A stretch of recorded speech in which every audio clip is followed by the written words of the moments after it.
નમસ્કાર પશુપાલક મિત્રો, આજે આપણે એક એવા પશુપાલકને મળવા માટે આવ્યા છે કે જેમને ત્યાં અત્યારે આમ જોવા જઈએ તો અહીંયા 4 ગાયો છે.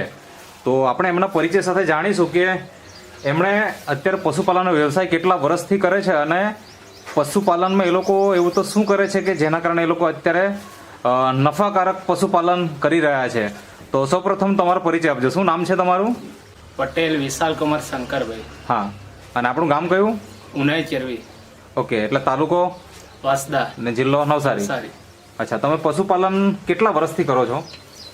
આપણે 3 વર્ષથી પશુપાલન કરતા છીએ. અચ્છા, પણ તમારે ઘરે કેટલા વર્ષથી થાય પશુપાલન? અમારે બાપ દાદાની પેઢીથી ચાલતું છે. ઓકે, પણ તમે 3 વર્ષથી સંભાળો છો. હા, તો અત્યારે હાલમાં તમારે ત્યાં કેટલી ગાય છે? 4 મોટી છે અને 4 નાની છે. અચ્છા, એટલે વાછરડી પણ છે હા અને 4 મોટી છે. હા. ઓકે, તો અત્યારે હાલમાં કેટલો ગાય દૂધ આપે છે? મારી એક ગાય હવે પહેલી વેતરમાં 8.5 લીટર જેવું આપે છે. અચ્છા, પણ આ જે 4 ગાય છે એમાં 4 ગાયમાંથી બધી જ દૂધ આપે કે કેવું છે અત્યારે? આ બધી ગાભણ છે બીજી. બીજી ગાભણ છે, હા, એટલે અત્યારે દૂધ ખાલી એક જ આપે એક છે? જ ન હોય.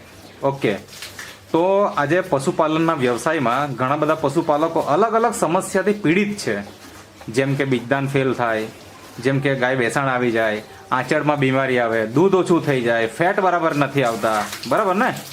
તો આવી કોઈ સમસ્યા તમારે ત્યાં આવી ખરી? આપણા ઘરે CFC પાવડર અને પેટવેટ પાવડર ખવડાવવાથી આજ સુધી 3 વર્ષમાં કોઈ સમસ્યા આવી નથી. અચ્છા, જરાક ફરાવજો ને, નામ બતાવજો. ઓકે, આ જે આ પેટવેટ છે, હા, આ તમે કેટલા સમયથી વાપરો છો? આ 2 વર્ષથી. 2 વર્ષથી. એના પહેલા તમે CFC પ્લસ વાપરતા, હા બરાબર ને? હા. તો મતલબ 3 વર્ષથી પશુપાલન થયું એમાં તમે CFC પ્લસ પણ વાપર્યું છે અને પેટવેટ પણ વાપર્યું છે. હા. તો એનાથી અત્યારે તમારે ત્યાં કોઈ બીમારી ગાયને આવી નથી. તો સૌથી પહેલા તો તમે એ જણાવો કે શું શું ફાયદા મળ્યા?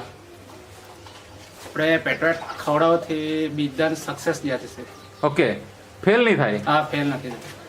જેમ કે અત્યારે 3 ગાય ગાભણ છે, હા, તો કેટલી વખત બીજદાન કરવું પડ્યું? એક જ વાર. એક જ વાર? હા, બાકી આજે તો ઘણી વખત એવું બનતું જ નથી. 2 વખત કરવું પડે, 3 વખત કરવું પડે, ત્યારે જઈને આપણને રિઝલ્ટ મળતું હોય. અને અહીંયા તમે કહો છો કે એક વખતમાં ફાઇનલ જ થઈ જાય. ફાઇનલ થઈ જાય. બરાબર છે. બીજો શું ફાયદો મળ્યો? બીજો કે બેસાણે નહીં, હવે આંચળમાં કોઈ પ્રોબ્લેમ નથી આવતું, ધાવરું નથી થતું. ઓકે, દૂધમાં? દૂધમાં સારું છે. પહેલીમાં બી 8.5 લીટર જેવું દૂધ આવેલું છે. અચ્છા, કઈ ગાય? પહેલો નંબર. અચ્છા, પેલો જે ત્યાં આગળ જે છે હા, એ ગાય. એક મિનિટ, સાઈડમાં થોડું રહેજો ને. એટલે ઓકે, આ જે ગાય છે, આ જે છેલ્લે જે ઊભી રાખી છે એ ગાય, એમાં શું થયું? મતલબ એ તમારી ઘરની ગાય છે કે વેચાતી હા, લાવેલા? વેચાતી લાવેલા હતા. ઓકે. 1 માસ બાકી હતો. હમ. 8 માસથી લાવેલા હતા. 9મા માસમાંથી અમે પેટવેટ ખવડાવ્યું, ઓકે. થોડું ખવડાવ્યું. એનાથી બેસાણ બી સારું થયું ઓકે. અને ધાવરું બાવરું કઈ પ્રોબ્લેમ નહીં આવ્યું.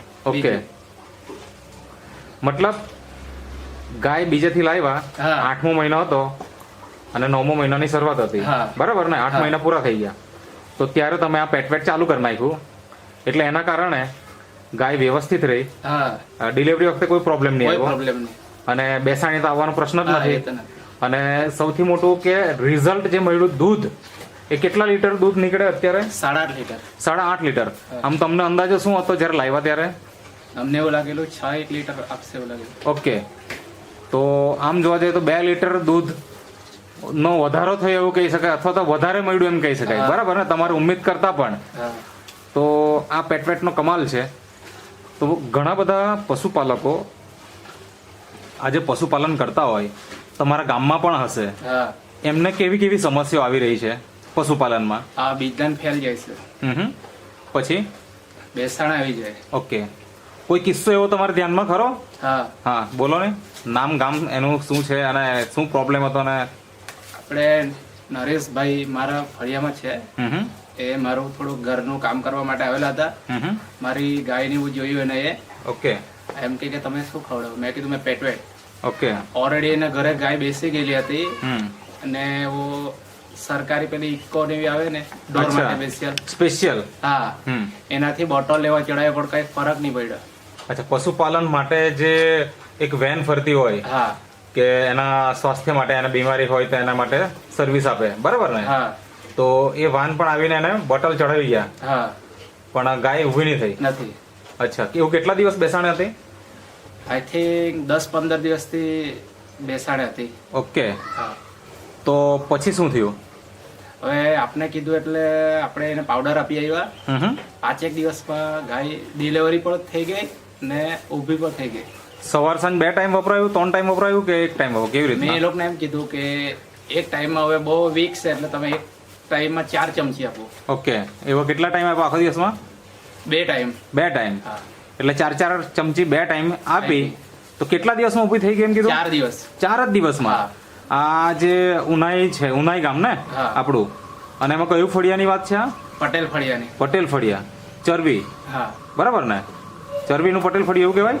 હા ઓકે, તો ખરેખર બહુ જ જોરદાર રિઝલ્ટ કહેવાય. હવે એ પશુપાલક જ્યારે આવ્યા ત્યારે શું એમને વિશ્વાસ હતો કે પછી અવિશ્વાસે લઈ ગયેલા, કેવું? ના આપણી ગાય જોઈ ને અહીંયા આવીને હા. એ લોકો પોતે કામ કરવા માટે આવેલા હતા. અચ્છા, આ તબેલાનું કામ કરવા માટે આવેલા ઓકે. હતા. એટલે એ લોકો પોતે જે કે તમે શું ખવડાવે, હા, હા. કઈ રીતના ખવડાવે. મેં બરાબર. કીધું, અમે આ પેટવેટ ને ચારો પાડી આપતા. ઓકે એટલે એનાથી એ લોકોએ બી કહ્યું કે અમને બી આપી જોઈએ. ઓકે, મતલબ તમારે ત્યાં તબેલાનું કામ કરવા માટે આવ્યા હા અને એના ચક્કરમાં એમણે પૂછી લીધું કે ભાઈ તમારે શું ખવડાવો કે આટલી ગાય તંદુરસ્ત દેખાય છે, હા અને ત્યારે તમે સલાહ આપી અને એના હિસાબે એમને ત્યાં ગાય આજે તંદુરસ્ત બની ગઈ, હા બરાબર ને?